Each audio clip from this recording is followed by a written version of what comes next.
COVID-19, a lot of Kenyans, just as is the case with the rest of the world, have had their livelihoods affected. But what about persons with disability? Our reporter Ruth Wamboi sought to find out the challenges this group is facing in the midst of the pandemic. Here now is her report.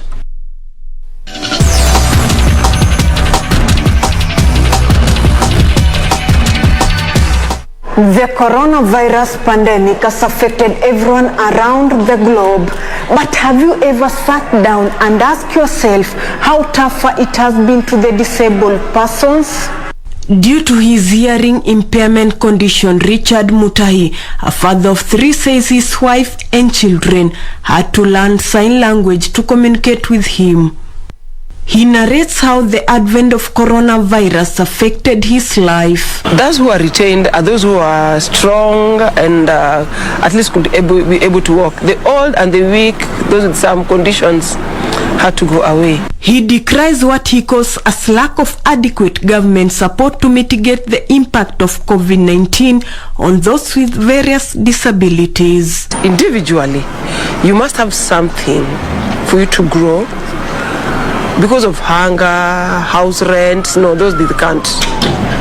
In Outer Ring Estate in Nairobi County, we meet Daniel Ogutu, who is visually impaired. I lost my sight at the age of 13 because of this nurse who was a trainee and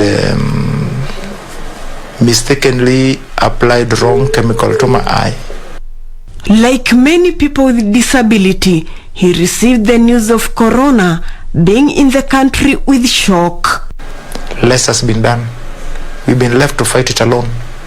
But other countries, they prioritized their disabled. He's not somebody who is sitting now because I'm in this condition and no church, no time comes with something and we make it as a family. Imagine getting a disability at another stage in your life and you have to cope. Then a pandemic strikes. This is the story of James Kimani.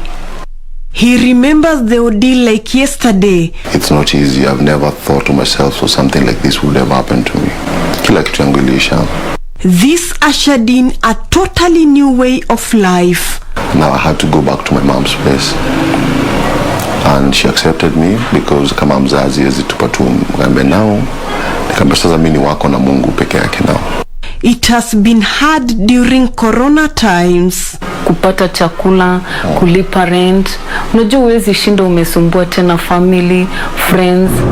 I drive to Matasiangong, Kajiado County to meet Tracy Karanja. She has multiple disabilities. Nilimzaa akiwa tu na ulemavu ambapo nilijua ulemavu wa kutoona. Ndio niliona ukiwa ulemavu wa kwanza.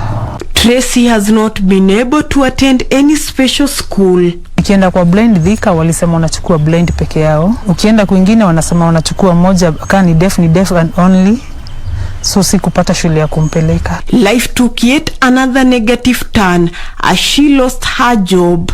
What has the leadership and the National Council for Persons with Disability done so far to avert the situation? There is bursaries specifically for persons with disability in National Council for Persons with Disability, again in the National Government Affirmative Action Fund. We use radio messages, TV messages to tell persons with disabilities on how to fight the pandemic. The future is not so gloomy, says Bernard Shira of AMREF. Let us put long-term programs to build capacity for local production that can benefit all citizens. The cases I've highlighted are just a fraction in the ocean of the number of people with disability and are going through tremendous hardships in this era of the pandemic. Reporting for Sunday Express, I'm Ruth Wamboi.